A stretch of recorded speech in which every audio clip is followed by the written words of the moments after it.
बिस्मिल्लाहिर्रहमानिर्रहीम। बहुत बहुत शुक्रिया। मैं आसिफ रशीद आपके साथ। जम्मू कश्मीर के अंदर सरकारी मुलाजमीन के लिए एक अहम फैसला हुआ है और वो मुलाजमीन जो मुख्तलिफ़ शोबों के साथ काम करते हैं, मुख्तलिफ़ डिपार्टमेंट्स के साथ वाबस्ता हैं, अलग अलग जगहों पर खदमात अंजाम दे रहे हैं, उन तमाम लोगों के लिए एक तरह का बोनस साल 2025 के वस्त में दिया गया है।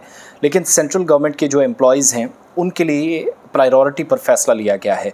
और इस फैसले के मुताबिक वादी कश्मीर के 10 अजला में 10 डिस्ट्रिक्ट्स के अंदर जो लोग काम करते हैं, क्योंकि सिक्योरिटी पर्सपेक्टिव से काफ़ी ये इलाके माजी में मुतासिर रहे हैं, मुसल्ला शोर-ए-सदा इलाके थे, या जो हमने सूरत हाल देखी सिक्योरिटी के पर्सपेक्टिव से वो काफ़ी ख़राब थी, तो इसलिए इन इलाकों के अंदर काम करने वाले लोगों को एक राहत दी गई है। ये सरकारी मुलाजमीन हैं। जो स्कीम होती है जिसमें बेनिफिट्स दिए जाते हैं, उस एक्सटेंशन स्कीम को और आगे बढ़ा दिया है। जो सरकारी मुलाजमीन तैनात हैं मरकज़ी हुकूमत के, मुराती तौसी स्कीम जो थी 3 साल के अरसे तक के लिए उसको बढ़ा दिया गया है। अब कश्मीर में तैनात जो सेंट्रल गवर्नमेंट के एम्प्लॉयज़ हैं, स्कीम के तहत 31 जुलाई 2027 तक फ़वाइद हासिल कर सकते हैं, डायरेक्टली बेनिफिट होंगे। और इससे पहले सितंबर 2022 में भी इन मुलाजमीन को सर्विस में तौसीक़ की गई थी, इनकी मुद्दत जो है वो बढ़ाई गई थी। और अब मुद्दत ख़त्म होने के बाद मरकज़ी हुकूमत ने दोबारा इन मुलाजमीन की हौसला अफजाई की, अहकामात जारी हो चुके हैं और अगस्त 2024 से तौसीक़ की आखिरी तारीख गिन ली गई है, यानी अगस्त 2024 से 31 जुलाई 2027 तक। और उसके बाद हुकूमत को लगेगा कि सब ठीक है, उसके हिसाब से दोबारा फ़ैसले लिए जाएंगे।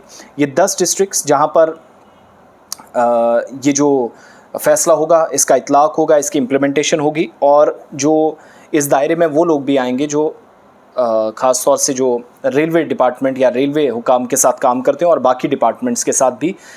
एक तो स्कीम के दायरे में अनंतनाग, बारामूला, बडगाम, कुपवाड़ा, पुलवामा, श्रीनगर, गांदरबल, बांडीपुरा, कुलगाम और शोपियां, 20 के 20 अजला में से 10 अजला जो कश्मीर प्रोविंस के हैं, 3 नॉर्थ कश्मीर जिसमें बांडीपुरा है, कुपवाड़ा है, बारामूला है, सेंट्रल कश्मीर के गांदरबल, बडगाम और श्रीनगर ज़िले से, और अनंतनाग, पुलवामा, शोपियां, कुलगाम, ये जो साउथ कश्मीर है, दक्षिण कश्मीर जिसको आप कहते हैं, इसमें जितने भी मुलाजमीन काम करते हैं वो स्कीम में आएंगे। मुलाजमीन को अब कौन कौन सी फैसिलिटीज़ दी जाएंगी? स्कीम के तहत मरकज़ी मुलाजमीन को फैमिली ट्रांसफ़र की सहूलत मिलेगी।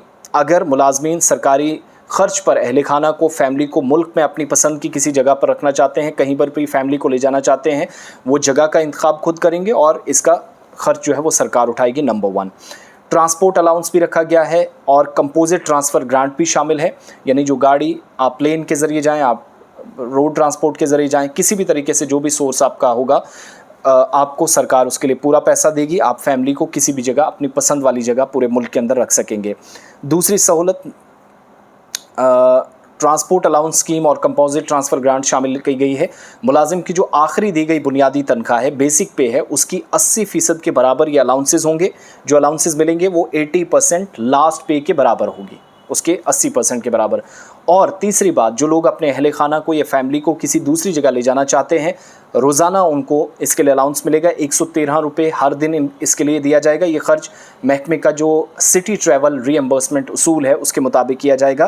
तो 10 के 10 अजला में, यानी फैमिलीज़ को भी ले जा सकते हैं, अलाउंसेस मिलेंगे ट्रांसपोर्टेशन के लिए, खाने पीने के लिए, कहीं घुमाने के लिए, और कहीं पर भी रखना है उसके लिए सरकार इन तमाम एम्प्लॉयज़ को राहत दे रही है। तो 31 जुलाई 2027 तक स्कीम बढ़ा दी गई है सेंट्रल गवर्नमेंट के एम्प्लॉयज़ के लिए, जो ऑलरेडी शुरू हो गई है। अगस्त 2024 से तारीख गिनी गई है जहाँ से यह स्कीम शुरू हो रही है।